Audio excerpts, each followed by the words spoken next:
Hello guys, welcome back to my channel kitchen queen. আজ আমরা আবার চলে এসেছি একটা নতুন ভিডিও নিয়ে আমাদের চ্যানেলে। আজ আমরা বানাবো চিকেন কষা। তার জন্য আমরা এখানে 250 গ্রাম পরিমাণ মতো এরকম বড় বড় পিসের চিকেন নিয়ে নিয়েছি। এবার আমরা এটাকে ম্যারিনেট করব। তো ম্যারিনেট করার জন্য আমাদের লাগবে হচ্ছে আদা রসুনের পেস্ট। আমরা এখানে এতটা পরিমাণ মতো আদা রসুন এবং কাঁচা লঙ্কার পেস্ট দিয়ে দিয়েছি। কাঁচা লঙ্কাটা একসাথে পেস্ট করে নিলে স্বাদও হয়, ঝালটাও ভালো করে আসে। তো এরপর আমরা এর মধ্যে অল্প অল্প নুন আর সমস্ত গুঁড়ো মশলাগুলো দিয়ে দেবো। এরপর আমরা দিয়ে দিচ্ছি এখানে এতটা পরিমাণ মতো লঙ্কা গুঁড়ো, এটা কাশ্মীরি রেড চিলি পাউডার। আর হচ্ছে যাতে রঙটা আসবে, ঝাল বেশি হবে না। আর এখানে হচ্ছে এতটা পরিমাণ মতো হলুদ গুঁড়ো।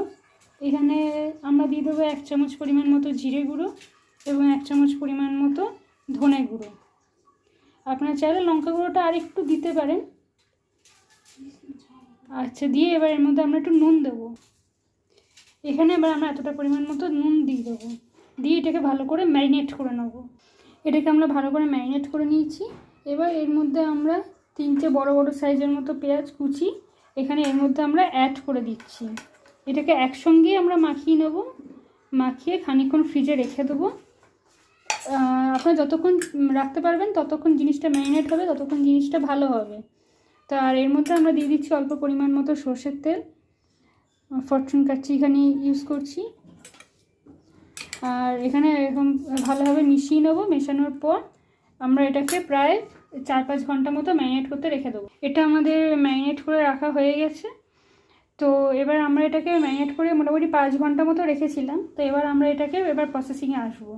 আচ্ছা, এই জিনিসটাকে আপনারা চাইলে একটু চিকেন তন্দুরিও করে নিতে পারেন। সেক্ষেত্রে যেটা লাগবে হচ্ছে লেগ পিস, বড় বড় সাইজের লেগ পিস। আর তার মধ্যে আমি যেটা দিলাম সেগুলো সবই পড়বে, খালি আর পেঁয়াজ কুচিটা পড়বে না।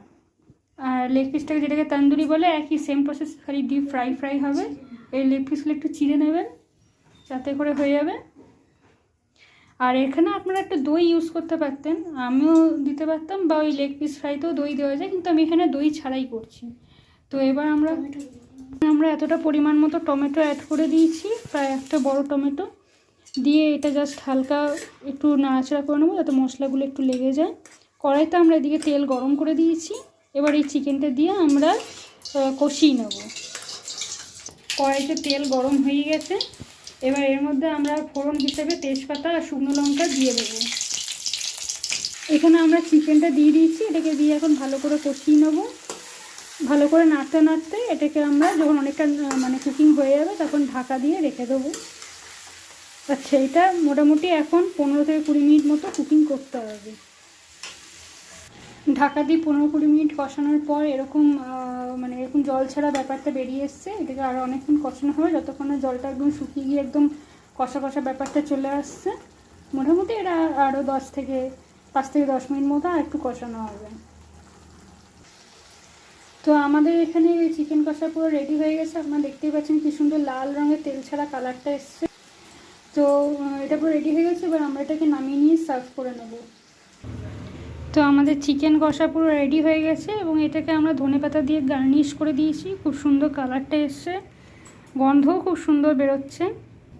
আপনারা চাইলে এই ধরনের রেসিপি নিজেরাও ট্রাই করতে পারেন এবং কমেন্ট সেকশনে অবশ্যই করে আমাকে জানাবেন কেমন লাগছে। আর এগুলো বিভিন্ন ধরনের পোলাও বা গোবিন্দভোগ চালের আর কি ঝরঝরা যেটা পোলাও হয়, বা বাসমতি চালের ঝরঝরা ভাত যেটা হয়, সেটার সঙ্গেও খুব ভালো লাগবে।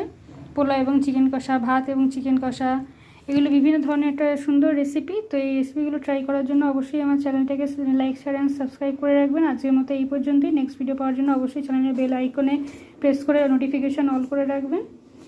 টাটা।